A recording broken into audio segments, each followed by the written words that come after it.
Mes amis, bien le bonjour. On va continuer notre tournée européenne du crime et aujourd'hui on va aller à Valence. Valence en Espagne, nous sommes dans la journée du 16 août 2017 et nous sommes dans un immeuble et en particulier dans le sous-sol de l'immeuble où il y a un parking communautaire.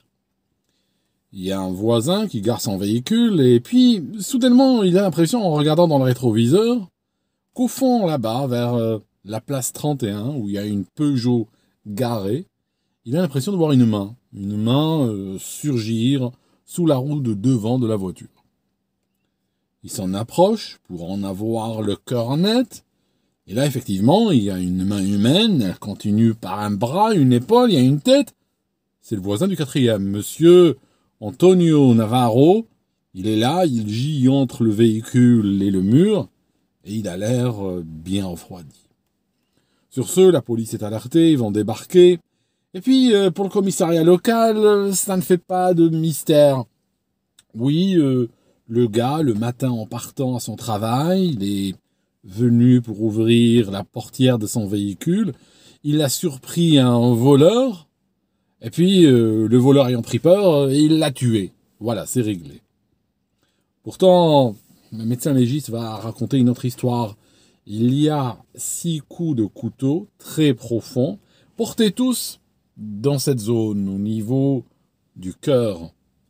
Pour la police criminelle, il y a une intention. Ils connaissent les voleurs du coin. Il n'y en a aucun qui irait jusqu'à donner 6 coups de couteau au cœur. Là, on a une intention de tuer. Monsieur Antonio Navarro était visé. C'est pas possible que ce soit l'acte d'un rôdeur. Ils vont commencer à chercher un petit peu dans sa vie. C'était un homme, il avait une vie tranquille, travaillait pour une entreprise d'autoroute, il était ingénieur. Il n'avait pas d'ennemis, mais il était marié. La veuve est pleurée, là, elle s'appelle Marie-Jésus, elle se fait appeler Maya. Et puis, elle est jeune, elle a 27 ans, et elle est au plus mal parce que son mari est décédé. Ils commencent à regarder dans le téléphone du mari, ils vont trouver un message qui va lancer quelque chose, qui va lancer une boule de neige. En fait, le message, c'est quoi? Le message, c'est tout simplement la veuve, la veille, donc dans la nuit du 15 au 16, avant qu'elle ne devienne veuve, n'est-ce pas? Eh bien, elle avait écrit un message à son mari. Elle lui a dit, écoute chérie, je t'ai préparé de la nourriture avec beaucoup d'amour, elle est sur la table. Moi, je vais travailler. Elle était infirmière de son état. Elle disait, je suis de garde. Bon. Juste pour le dossier, pour que tous les détails collent, ils vont demander à la clinique. Et puis, les responsables du personnel regardent dans leur ordinateur. Non, elle n'était pas là. Elle n'était pas de garde, elle n'était même pas censée être là cette nuit. Donc, elle a menti à son mari. Bon, mentir à son mari, entre le mentir et le tuer, il y a autre chose. Mais quand même, les deux événements sont très proches. Il commence à s'intéresser donc à cette femme. Il la surveille de loin sans trop brusquer les choses. 3 jours plus tard, c'est les funérailles. Tout le monde est à l'église, il y a le cercueil qui est là, toute la famille venue de loin. Il y a Maya au Marie-Jésus qui a écrit une lettre d'amour à son mari, une lettre assez longue qu'elle insiste pour lire in extenso, en pleurant toutes les phrases, vous imaginez l'ambiance. Et en fait, le lendemain, elle était déjà dans une boîte de nuit, elle était déjà en train de fêter tout ça. La police va la mettre sur écoute. Et en la mettant sur écoute, elle va découvrir un amant, un certain José. Immédiatement, ils vont chercher José. Ils le ramènent au commissariat. Bon, celui-là tombe un petit peu des nues, mais voilà ce qu'il va leur dire. D'accord, oui, je sortais avec elle. J'étais sérieux. Je ne savais pas qu'elle était mariée. Je ne pouvais pas tuer son mari parce que je ne savais pas qu'elle était mariée. Et puis, je lui ai pardonné depuis et je souhaite quand même continuer avec elle et me marier avec elle. Et puis, pour tout vous dire, la nuit du 15 au 16, elle était chez moi. On a passé la nuit ensemble. Donc là, déjà, on commence à avoir un profil intéressant. Le gars est relâché. Il est franc du collier, il n'a pas l'air de mentir, les choses collent dans son emploi du temps, il le laisse partir. Il continue à creuser les relations de cette femme. Et plus ils écoutent, plus ils découvrent qu'elle a d'autres amants, Ils en trouvent un deuxième, puis un troisième, et puis un quatrième. Et on parle que des réguliers. On ne parle pas des autres de passage. Rien que dans la clinique où elle travaille, il y a tous les métiers qui sont passés. Les grands et les petits. Il y a le chirurgien, il y a le médecin, il y a l'infirmier, l'assistant, le factotum, l'agent de sécurité. Il y a tout le monde qui passe. C'est une femme qui semblait assez volage, comme on disait anciennement. En tout cas, ils doivent à un moment donné limiter les recherches parce que ça commence à faire beaucoup. On ne peut pas utiliser l'argent public pour refaire pratiquement un annuaire de Paris banlieue ou Valence banlieue parce que ces amants, il y en a trop. À un moment donné, comme si cela ne suffisait pas, ils vont découvrir qu'elle a un autre téléphone. Donc déjà, rien que le premier téléphone a recelé un nombre important d'amants. Et ils trouvent qu'elle a un deuxième enregistré à son nom. Ils le mettent immédiatement sur écoute et là, ils vont découvrir qu'il y a quelqu'un d'autre. Ce quelqu'un d'autre, il s'appelle Salvador, il a 47 ans. Pour rappel, elle en a 27. Il travaille comme aide-soignant au même hôpital qu'elle. Son épouse à lui, d'ailleurs, travaille dans le même hôpital. Et puis, il est en communication régulière avec Marie-Jésus. Par contre, elle ne le traite pas comme les autres. Les autres amants, elle est tout miel avec eux au téléphone. Elle flirte, elle rigole, elle séduit, elle est aimable. Alors qu'avec lui, elle est sèche, elle est froide, elle est glaciale. Alors que lui, il est dans une attitude de « ne me quitte pas ». Il a envie, il la supplie, il veut devenir son ombre, l'ombre de son ombre, l'ombre de son chien. Mais il ne veut pas qu'elle s'éloigne de lui, il ne veut pas qu'elle le quitte, il est amoureux. Elle ne semble pas amoureuse du tout de ce gars. D'ailleurs, ce n'est pas son type. Quand il compare les autres amants à ce gars, il y a quelque chose qui ressort. C'est-à-dire que les autres sont tous jeunes, sont tous musclés, sont tous athlétiques. Lui, il est plus âgé qu'elle. C'est pas du tout le même standing que les autres.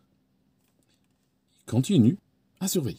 En tout cas, à un moment donné, alors que ce Salvador, sans le savoir, est déjà dans la liste des suspects, va s'approcher d'un flic qu'il voyait à l'hôpital et lui dit « Écoute, j'ai besoin d'informations, tu peux me rendre service. Voilà, j'ai une amie qui travaille à l'hôpital.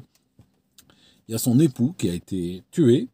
Et elle a l'impression que l'enquête traîne. Il a été tué en août, ça fait quelques semaines déjà. Et puis, elle voit rien de nouveau. Donc, je sais pas si tu as des contacts au niveau de la police criminelle, si tu peux aller les voir, essayer de... Voilà. » Le flic lui dit « Bien sûr, je peux aider. » Et de ce pas, il va aller voir la police criminelle. Il leur dit à un certain Salvador qui aimerait bien savoir ce que vous êtes en train de faire. À ce moment-là, ils vont décider de jouer carte sur table avec ce Salvador. Ils vont prendre dans leur dossier, qui commence à devenir de plus en plus lent, ils vont prendre un rapport de filature.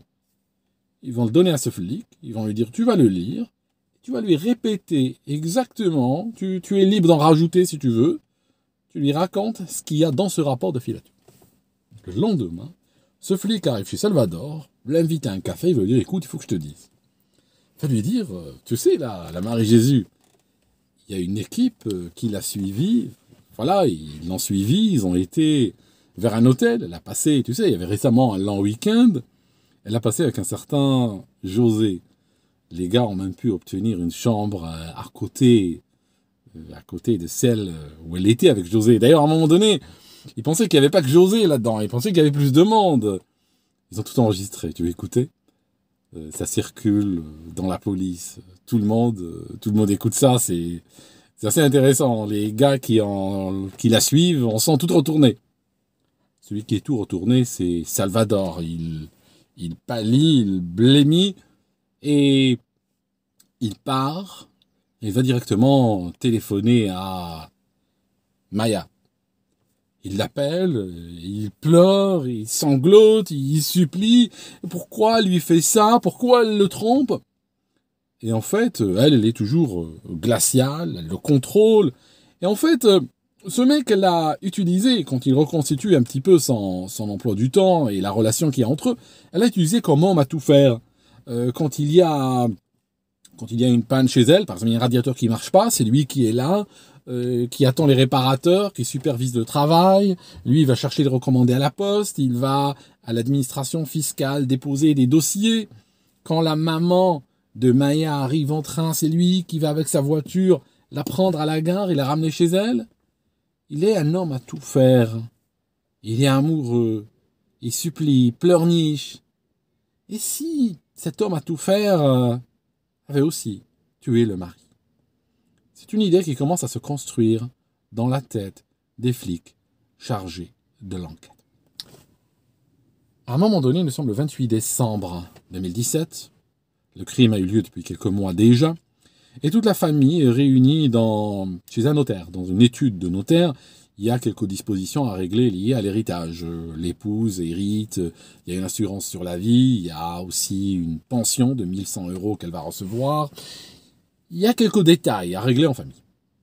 À ce moment-là, le frère du défunt va parler à la veuve, il va s'isoler un petit peu avec elle, il va lui dire ce qui va suivre.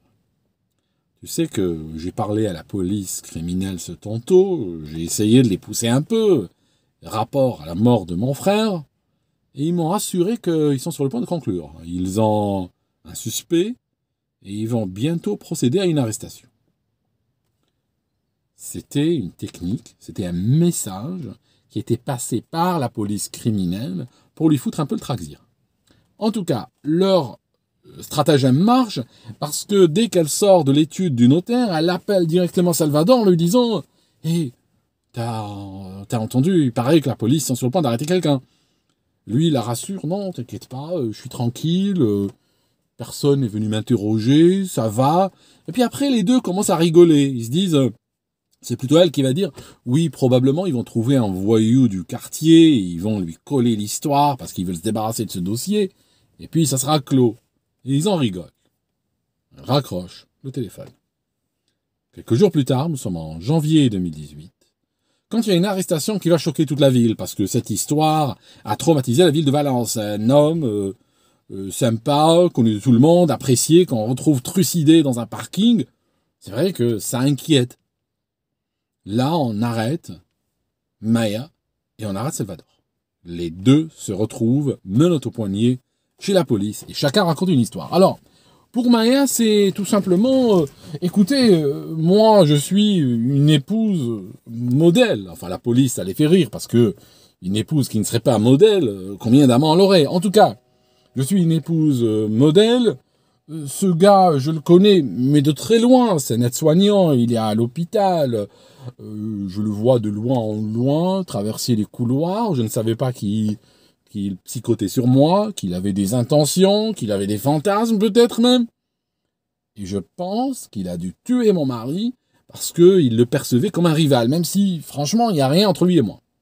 Bien sûr, il savait qu'elle mentait parce que ils avaient les appels téléphoniques. En tout cas, quand il parle à Salvador, bien celui-ci, il dit rien. Il ne se défend pas. Quand bien même son avocat arrive et le pousse un petit peu, bon Dieu, donnez-moi quelque chose. Je veux bien vous défendre, mais donnez-moi des billes, donnez-moi des arguments. Salvador demande juste à ce qu'on le ramène dans sa cellule. Alors, Maya et Salvador vont aller dans la même prison. Il y a une prison à Valence qui est divisée en deux. Il y a un quartier pour les femmes, un quartier pour les hommes.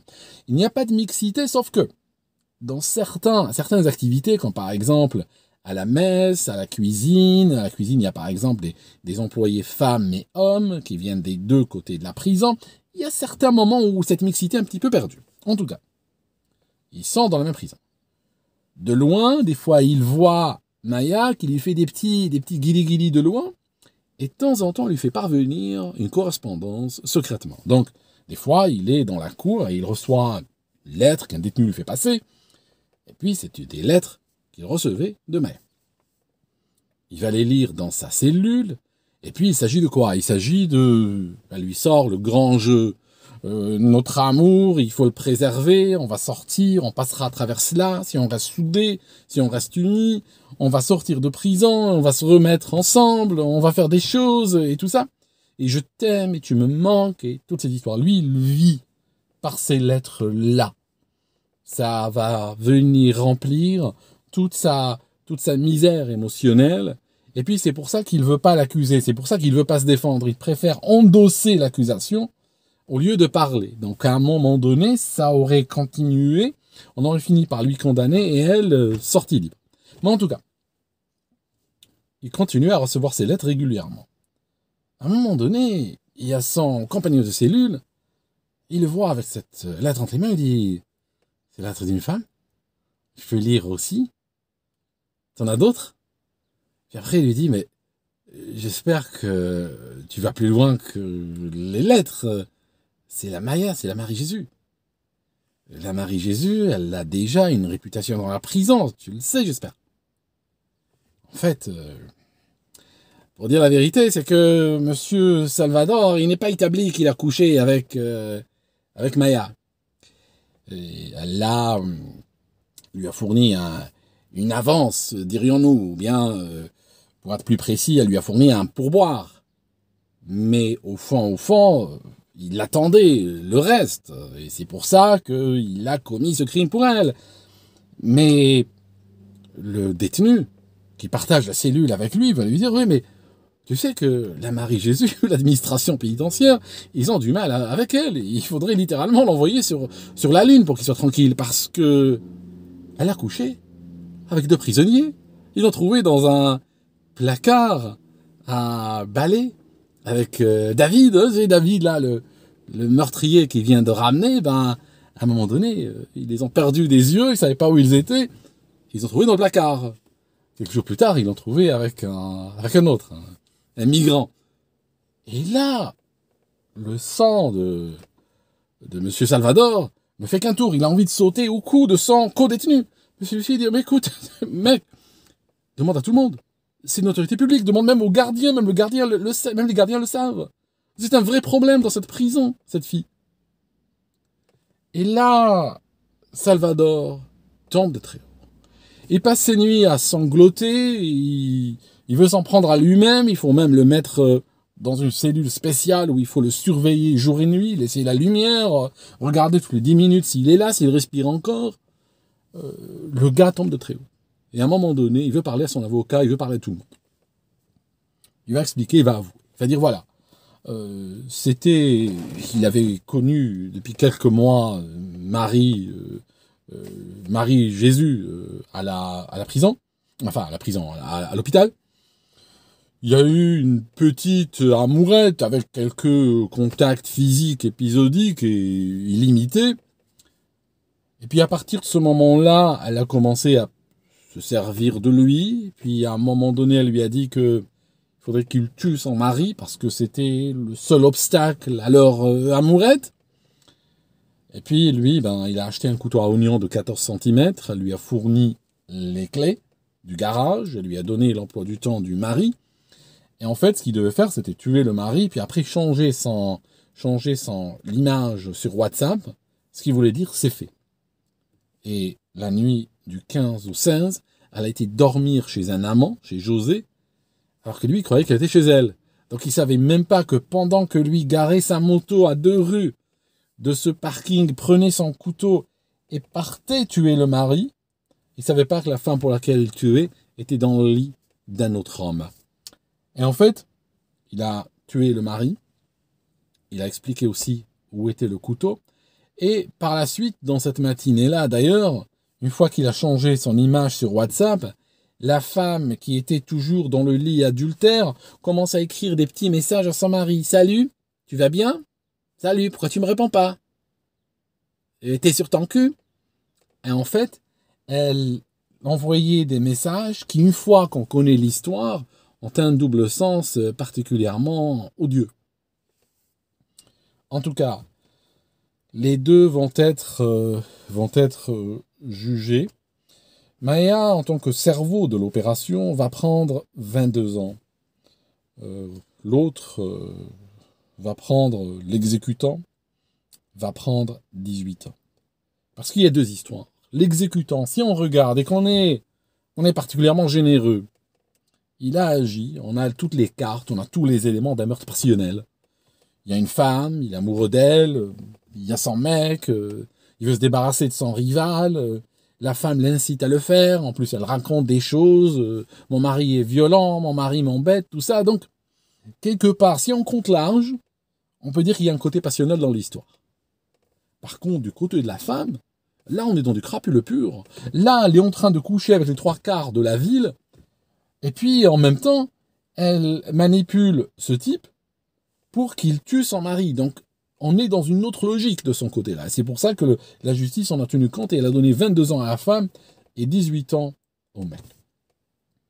La femme, aujourd'hui, pour vous donner leurs nouvelles de l'un et de l'autre, la femme, l'institution pénitentiaire a eu de plus en plus de mal à la contrôler. Récemment, en 2023, elle est tombée enceinte. Elle est tombée enceinte d'un violeur, un gars qui a violé une gamine de 13 ans. Le genre de type qui, même en tôle, sont considérés comme de la vermine et sont considérés comme infréquentables, un pointeur. Elle a réussi à profiter d'une seconde d'inadvertance ou d'inattention des gardiens. Elle a réussi à se faire imprégner par cette vermine-là. Elle est enceinte, elle sera transférée vers un autre pénitencier où elle pourra accoucher et puis garder son enfant jusqu'à l'âge de 3 ans. Et après, l'enfant sera pris et placé dans un foyer ou une famille d'accueil. Le gars, lui, le tueur, lui, il est toujours sous surveillance. Il passe ses nuits à pleurer, il a perdu sa femme. Sa femme était sous le choc, travaille dans le même hôpital, elle n'a rien vu, elle savait rien du tout. Et soudainement, elle se retrouve sous les feux de la rampe avec son mari qui a tué quelqu'un. Et en plus, il avoue, et il montre même où elle est l'arme du crime. Elle ne veut plus le voir, elle a divorcé. Sa fille, elle a 19 ans, pareil, sa fille ne veut plus entendre parler de lui.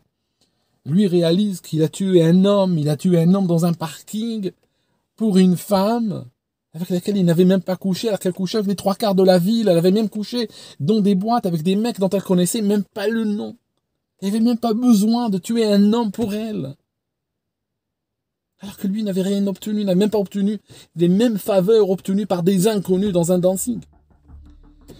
Donc voilà, il a encore de longues années à tirer. En tout cas, merci mes amis d'avoir écouté cette vidéo et on se voit dans une prochaine.